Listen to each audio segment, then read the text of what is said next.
June 22, 1941, 3:15 a.m. A 2,900-kilometer fuse is lit under the largest land empire on Earth. This was never about merely shifting borders. Hitler ES Directive 21 openly branded the Soviet Union as the bastion of Jewish Bolshevik world poison. This was a campaign of annihilation.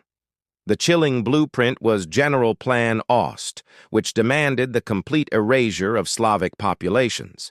Up to 85% were to be deported or exterminated to create Lebensraum, living space for German colonists stretching to the Urals. While the immediate economic goals were clear, seizing Ukraine's black soil and tapping the Caucasus oil faucet, the deeper engine was racial hatred set to an impossible timetable of just 17 weeks. The Soviet defense was crippled before the first shot.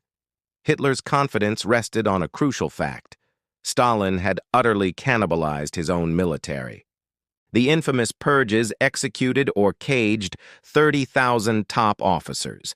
This included 3 of 5 marshals and 13 of 15 army commanders, leaving command in the hands of inexperienced, paranoid men. On the eve of invasion, despite 84 separate intelligence warnings, frontline units were ordered not to provoke the enemy. The result was instantaneous catastrophe. The Luftwaffe found Soviet planes neatly lined up on runways, destroying 1,111 aircraft in the first 24 hours. More planes than most air forces owned globally. The skies were lost before the ground war began.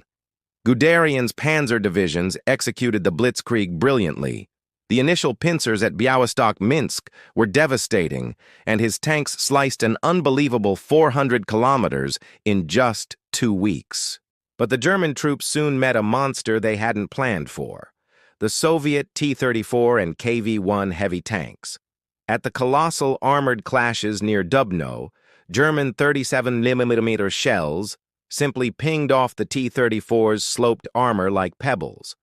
German troopers nicknamed their main anti-tank gun the Hirschenklopfgerät, the army door knocker. Though Soviet losses were apocalyptic, their endurance was unprecedented. Every burnt tank, every dead pilot bought precious hours for the massive industrial relocation. In a staggering feat of logistics, 1.5 million rail wagons, transporting entire steel plants, furnaces, and 20,000 locomotives, rolled east beyond the Urals. Barbarossa was already bleeding time. Meanwhile, holding the flanks were 800,000 non-German Axis troops, Romanians, Finns, Hungarians, and others. But this Allied mosaic was a logistical nightmare. Divergent equipment, languages, and, critically, 47 different rifle cartridges across the front fractured the supply spine, a foreshadowing of the wider German logistical collapse. By late September, Hitler ordered the final push on the capital, Operation Typhoon. The initial success was terrifying. A massive barrage at Vyshma led to the twin encirclements at Vyazma Bryansk, bagging 673,000 prisoners, enough men to fill Wembley Stadium 7 times. German propaganda declared victory was imminent. Then the heavens opened. The autumn rains brought the Rasputitsa, roadlessness, turning dirt tracks into impassable chocolate pudding, sinking lorries to their axles. But the real, unavoidable choke point lay on the rails. The Soviet Union used a wider 1,524mm broad gauge track, 8.5 centimeters broader than the German standard. Every single kilometer of captured track had to be painstakingly regauged. This rail gauge hell meant the front was constantly supplied by slow, exhausted horse-drawn wagons. Combat divisions were burning 60,000 tons of supplies a day, yet the stockpiles ran completely dry 250 kilometers west of Moscow. Behind the panzer spearheads followed 4 specialized Einsatzgruppen, 3,000 men armed with lists, not tanks. This was the moral abyss of the campaign. The Commissar Order and the General Plan Ost orders were designed to coerce the average German soldier into participating in mass murder. By Christmas 1941, The Einsatzgruppen had filed reports confirming the murder of 1.5 million individuals, Jews, Roma, commissars, and psychiatric patients. At Babi Yar, this reached its peak. 771 human beings were shot in 36 hours, the equivalent of a full sports arena vanishing between sunrise and sunset. These reports, later catalogued as USSR 35 at Nuremberg, became the first documentary proof of an industrial genocide before Auschwitz was even fully operational. As the moral fabric of the Wehrmacht shredded, the operational nightmare deepened.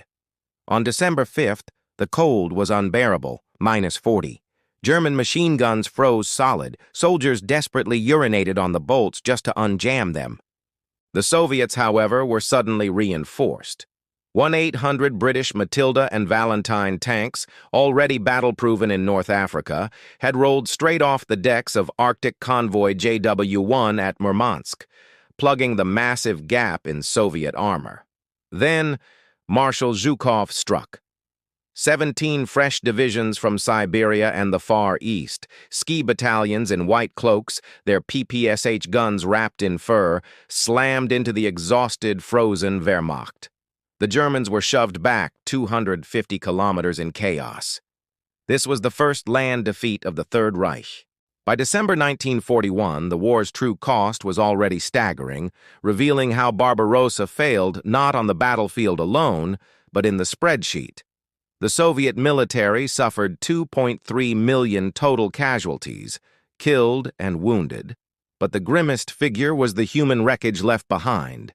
3.3 million Soviet POWs captured, of whom a shocking 2 million were dead from starvation and neglect in open-air cages by the following spring. German losses were also unsustainable. They faced irreversible aircraft losses of 1,284, half their pre-invasion air fleet. Oil consumption exceeded production by October. Soviet industrial relocation pushed their tank output to 6,600 in 1941 after the move, while Germany produced only 2,800. The clock was ticking on a two-front war Hitler swore he would never fight. The retreat from Moscow set the compass for every future front: Stalingrad, Kursk, D-Day, and the ruins of Berlin. Victory ultimately cost the USSR 26 million lives, a sacrifice that purchased superpower status and permanently carved the Iron Curtain across Europe. For the next 46 years, the cost of maintaining Soviet garrisons from Poland to the GDR consumed 4% of the USSR 8's GDP annually, a hidden financial invoice whose interest ultimately helped bankrupt the Soviet state itself. Barbarossa is the hinge of the 20th century. Blitzkrieg died of distance. 2,900 kilometers proved longer than New York to Los Angeles. Logistics beat tactics. The rail gauge, not the T-34, ultimately halted the panzers. Racism is a force multiplier against you. Terror turned millions of potential allies into committed partisans. No Eastern Inferno, no Allied victory, no Cold War. If you learned something brutal and new, smash the subscribe button. Comment below. Was Barbarossa doomed from day one, or could Moscow have fallen if Hitler hadn't diverted south?